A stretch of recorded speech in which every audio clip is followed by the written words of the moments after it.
O Supermanhã dá continuidade a essa rodada de entrevistas com os candidatos, agora candidatos à Prefeitura da capital. Hoje a gente recebe Lúcia Viana, que é candidata do PSOL à Prefeitura da capital. Primeiramente, bem-vinda, candidata. Tudo bem com a senhora?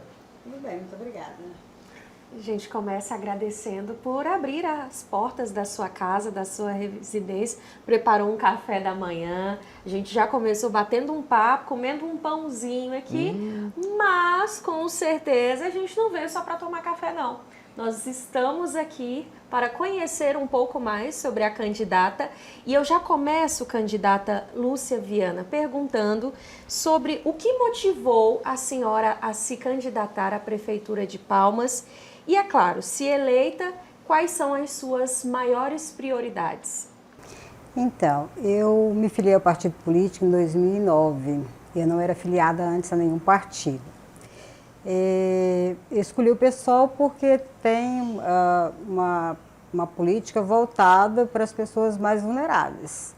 Antes de eu fazer militância em direitos humanos, daí a minha escolha, porque coincidiu um pouco com aquelas propostas de direitos humanos que eu conhecia e que eu vinha trabalhando.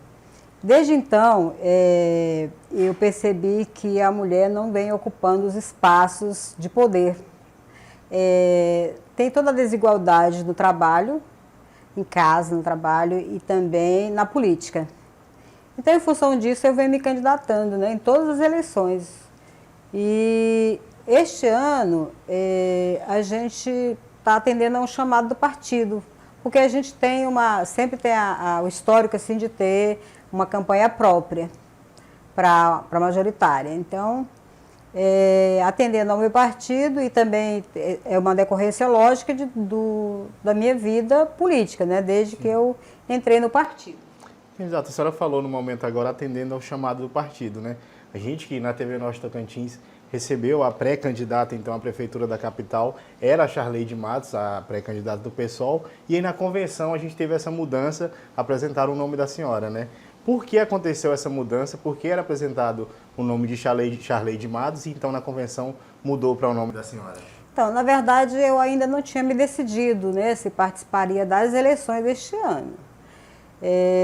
Mas em função de que Charleide, que era a pré-candidata, ela disse que preferia ser a candidata a vereadora, eu resolvi, né, atender esse chamado, uma vez que a gente precisava de ter um nome que levasse as nossas propostas para a população.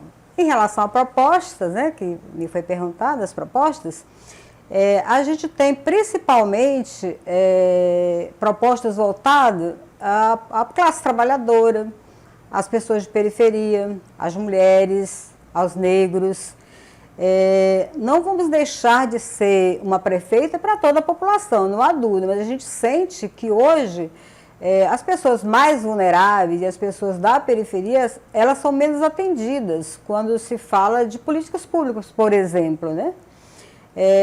A gente tem a questão de que as pessoas mais vulneráveis, elas são relegadas à periferia da cidade, né? Geralmente até os programas de governo levam essas habitações para a periferia.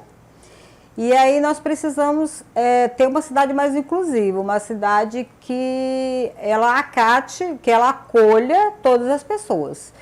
Que as pessoas que moram na periferia tenham todos os equipamentos que a cidade pode oferecer. Todas as políticas públicas que os recursos federais podem oferecer. Sobre a gestão atual, a senhora acha que eles não têm esse olhar? E se sim, o que a senhora faria de diferente? Então, às vezes eu vejo alguns problemas em relação a isso, né? Eu até estava comentando esses dias que às vezes eu passo aqui algumas quadras ali próximo da orla e está ali tudo asfaltado, né?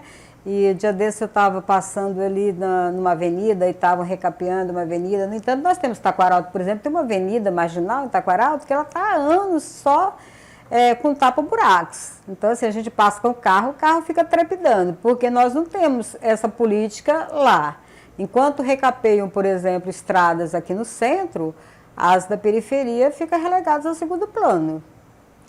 Candidata, eu quero voltar a primeira pergunta que eu fiz para a senhora sobre a convenção, né? Lá na convenção a gente teve essa mudança de nome, que foi apresentado o nome da senhora. Você não acha que pode prejudicar agora na campanha você não ter tido essa pré-campanha para então ir apresentando o seu nome para a comunidade? Não, porque inclusive teve aquela pesquisa que saiu, né, e a intenção de votos eu acho que até aumentou em relação a que tinha uma pesquisa anterior com a Charleide e depois teve uma outra pesquisa o meu percentual era de 2%. Então, assim, não acredito que... Até porque, assim, nessa pré-campanha, era um período muito curto e, assim, não se faz campanha mesmo, né? E são só cogitações de nomes e tal, né? Que ainda estão se firmando. Não vejo que vai prejudicar, não. Assim. E o seu vice, o Silvio Souza, não é isso? Por que ele não compareceu na convenção? Ah, o Silvio trabalha, né? O Silvio, ele é técnico de refrigeração. Naquele dia, ele estava trabalhando, então ele não pôde ir. A senhora não tem medo, então, de que isso apresente para a sua campanha como um despreparo, ali o seu vice não está preparado para estar no dia da convenção? A senhora não tem medo de transparecer isso para o seu eleitor? Não, porque assim, a convenção é uma ação interna do partido, né? Inclusive uma obrigatoriedade, né, que a própria Justiça Eleitoral pede que se faça para que se indique os nomes. Não há obrigatoriedade de que ele esteja presente. Né? É claro que durante a campanha ele pode estar presente, assim, tem a dificuldade do trabalho, porque ele é autônomo, então se ele não trabalhar, ele não se alimenta, né? Assim, ele precisa ter recursos para se alimentar, porque se ele não trabalha, ele não ganha. Perfeito.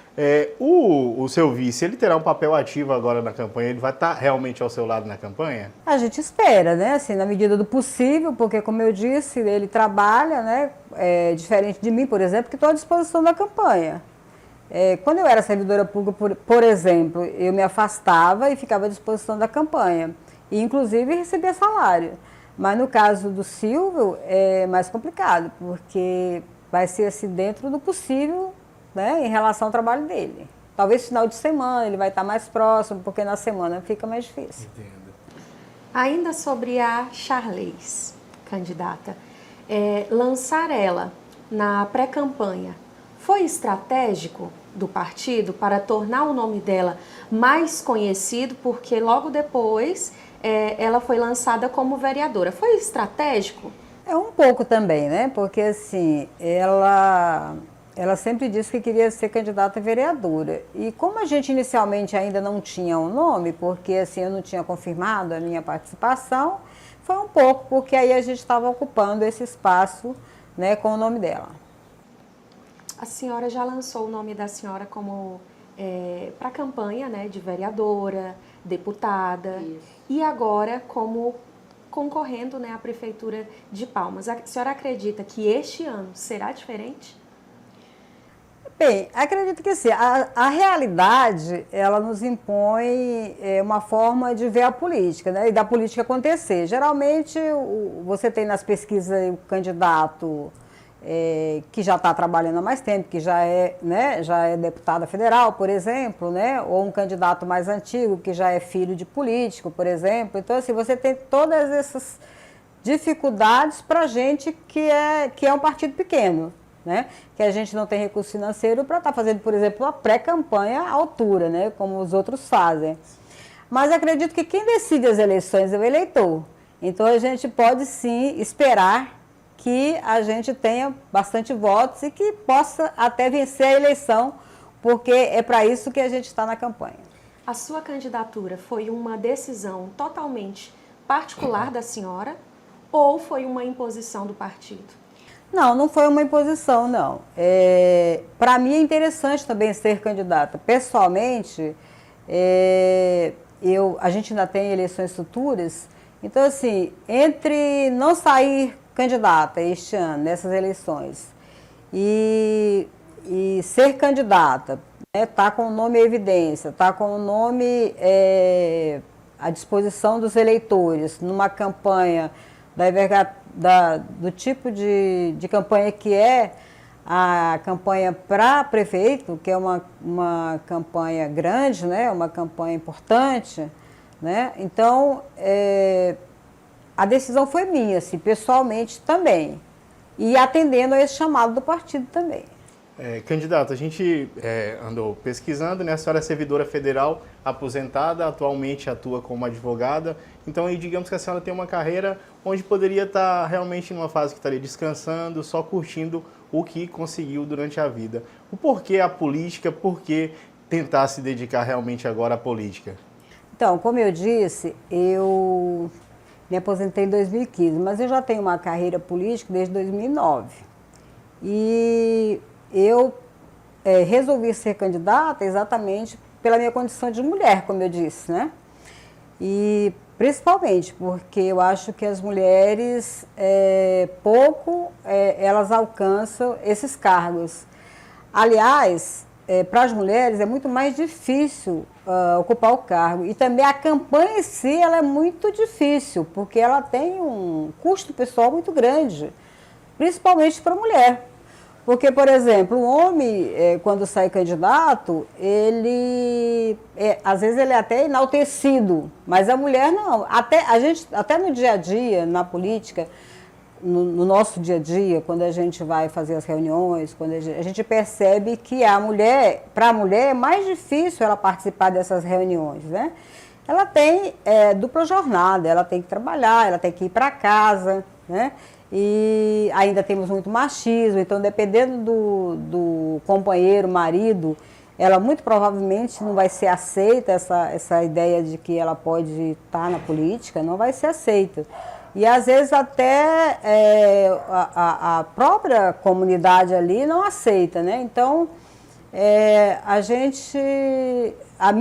na minha perspectiva, eu sempre achei que eu tinha que colocar o meu nome à disposição até para ser um modelo, exemplo para as mulheres. Porque quanto mais mulheres se põem à disposição, mais outras mulheres vão olhar isso e podem pensar que também elas podem. Sim. A senhora falou aí de uma das principais pautas da senhora realmente. O que a gente pode somar a isso? Quais são as outras pautas que Lúcia Viana vai defender nessa campanha?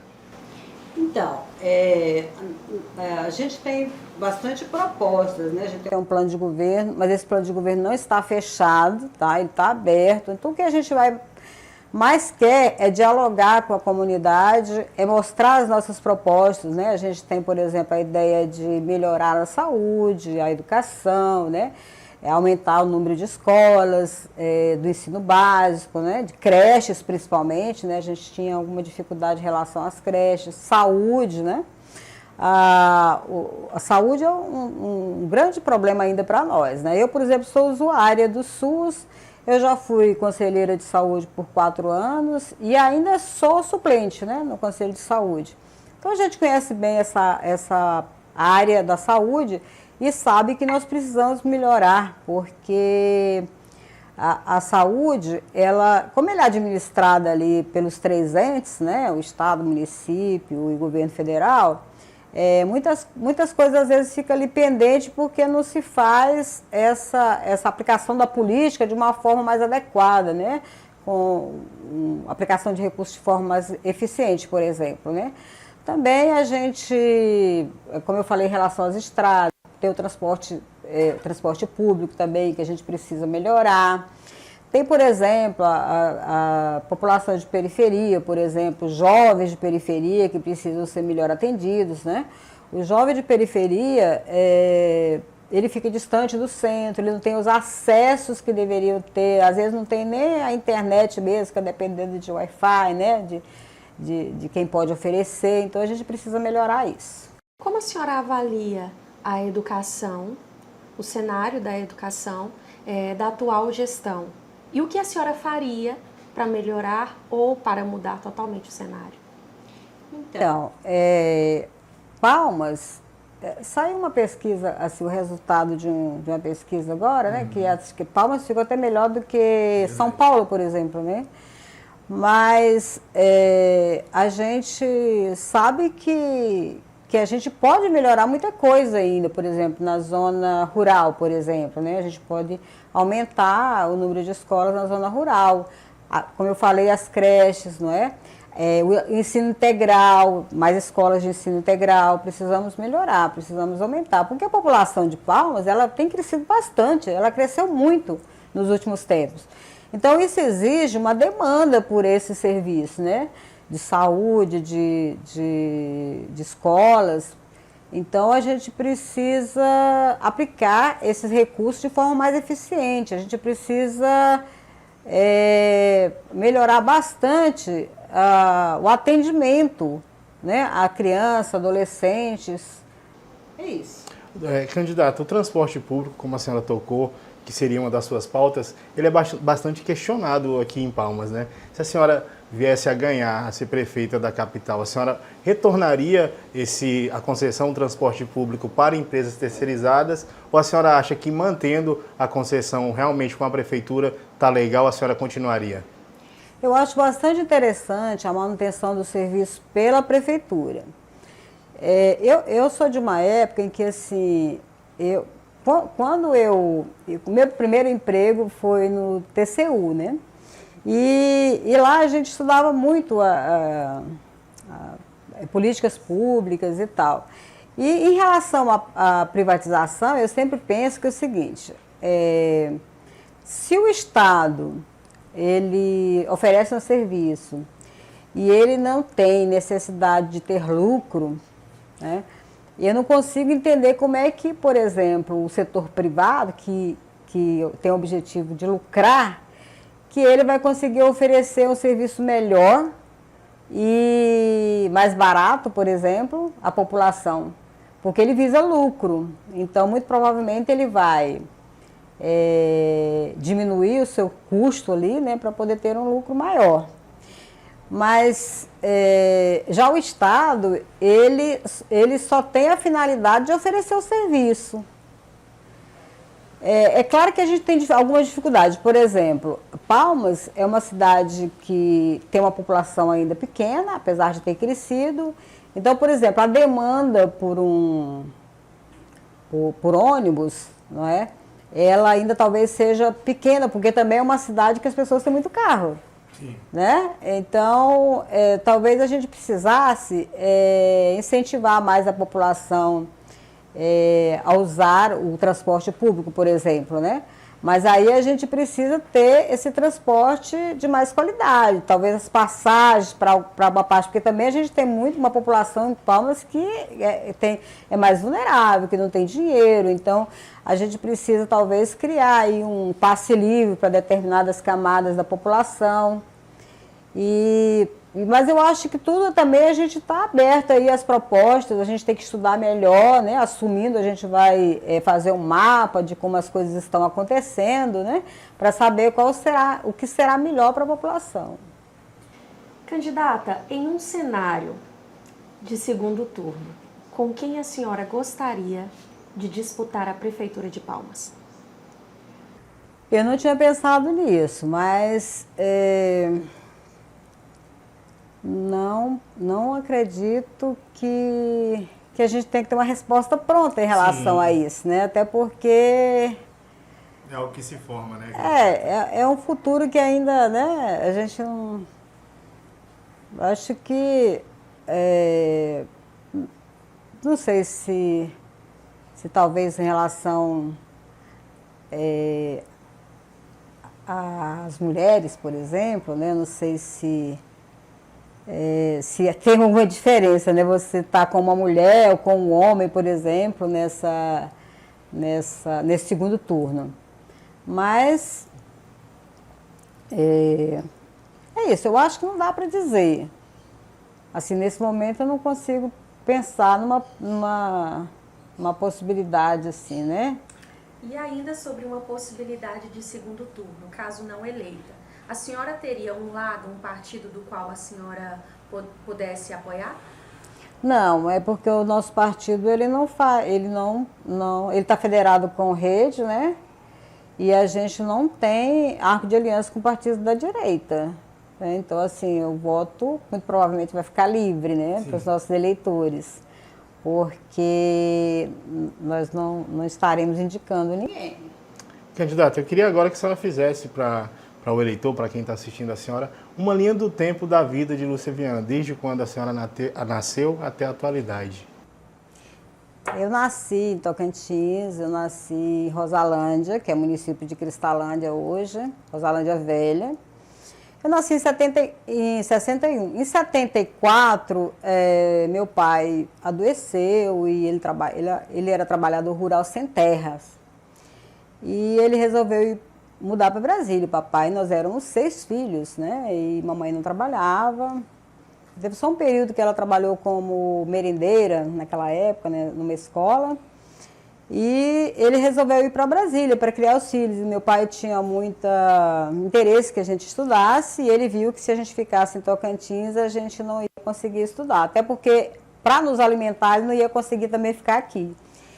Então eu fui para Brasília, lá eu estudei e todos nós estudamos na verdade, né, os irmãos. E fiz concurso, meu primeiro concurso eu tinha 19 anos, foi para o TCU. Depois eu fiz concurso para o Senado Federal.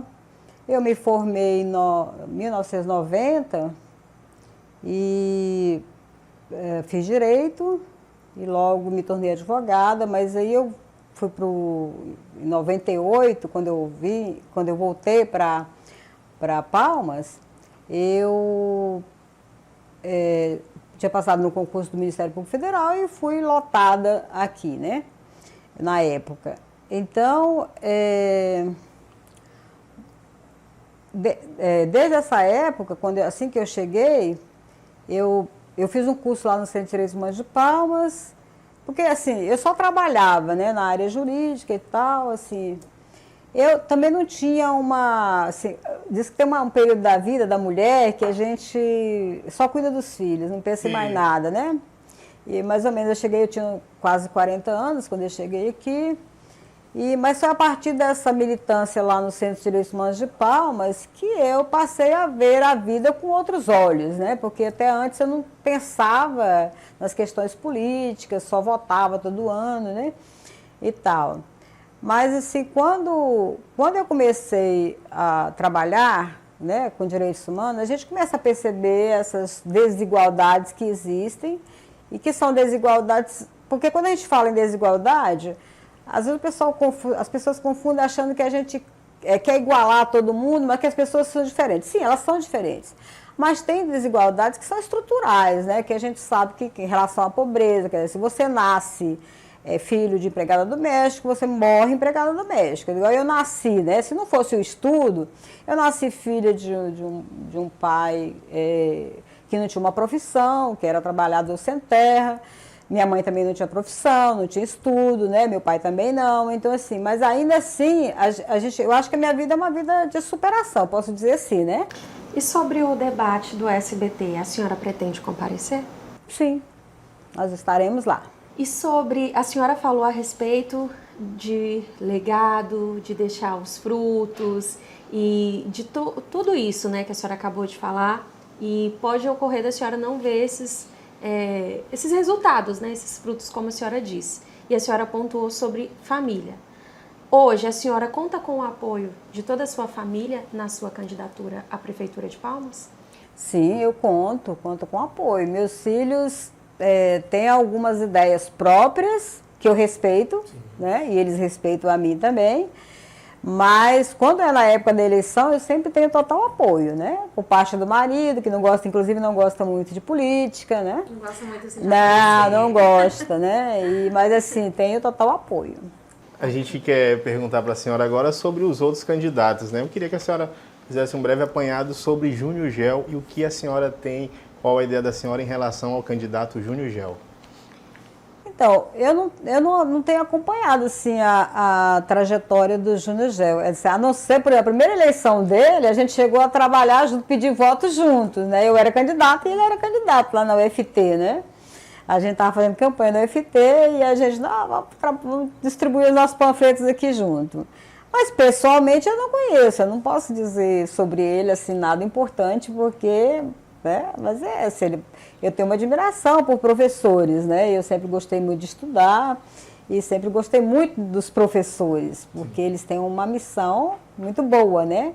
Uma missão linda que é ensinar as pessoas a crescerem. Então, Eu acho que, em relação a isso, acho que é um candidato que eu não tenho nada contra isso. Eduardo Siqueira Campos. Então, Eduardo também eu não conheço, né? Assim, é só de ouvir falar, porque quando eu cheguei aqui, o Siqueira ainda era o pai, né? Governador.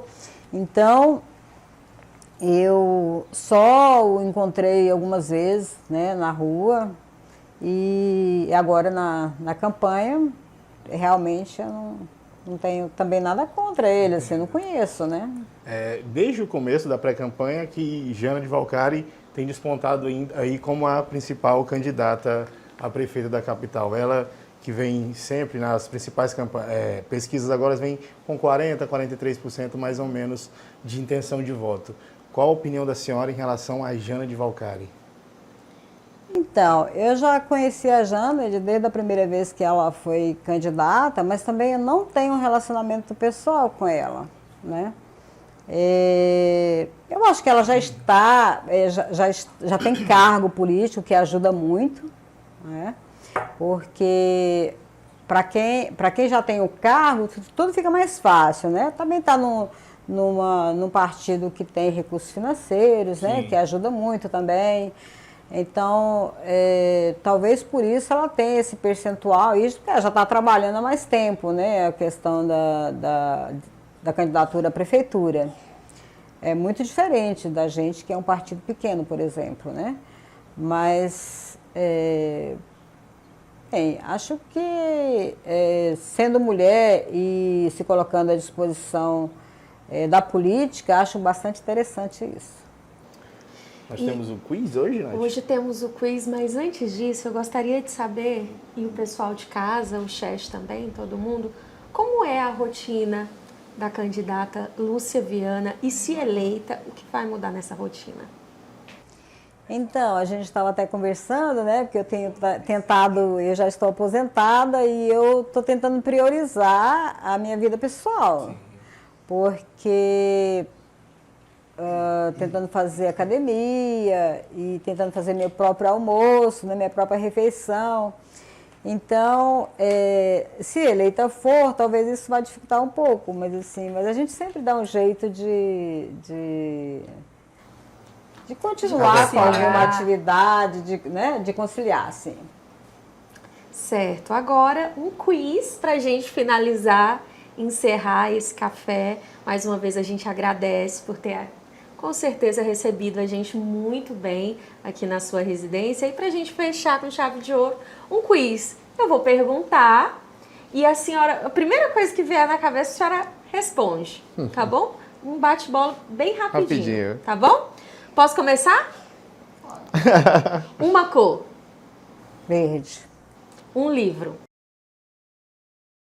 Nossa, eu leio muito.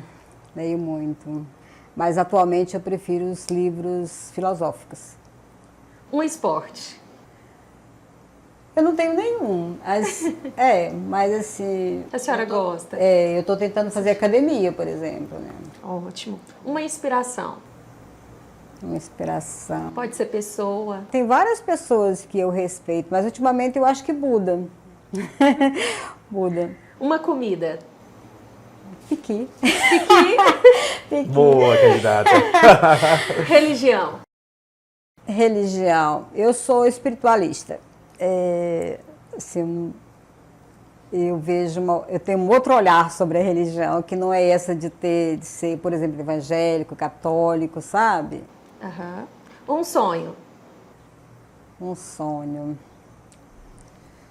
Tornar a sociedade melhor. Eu tenho trabalhado para isso. Algo que a senhora ama. Meus filhos, minha família. Algo que a senhora odeia. Eu não odeio. Eu não tenho nenhum rancor. Graças a Deus, eu não consigo guardar rancor. Esse é o neto? Isso. Ah, que lindo, Netinho. Que lindo, veio dar um tchauzinho e apoiar a vovó. E aí, beleza? Um número pra gente encerrar o nosso quiz. Um número? É, 12. 12. Pronto. E assim a gente encerra. A gente agradece, candidata, mais uma vez. E é claro que a gente aguarda também a senhora no debate, então, do SBT que a senhora confirmou. Eu que agradeço a oportunidade de poder falar um pouco sobre as nossas propostas, né, sobre a minha pessoa. Foi muito interessante. A gente continua essa rodada de entrevista com os candidatos, então, à Prefeitura da Capital. Você continua acompanhando aqui no Supermanhã durante todos esses dias. Hoje a gente recebeu a candidata a prefeita Lúcia Viana, que é candidata pelo PSOL, e o Supermanhã continua ligado nas eleições 2024.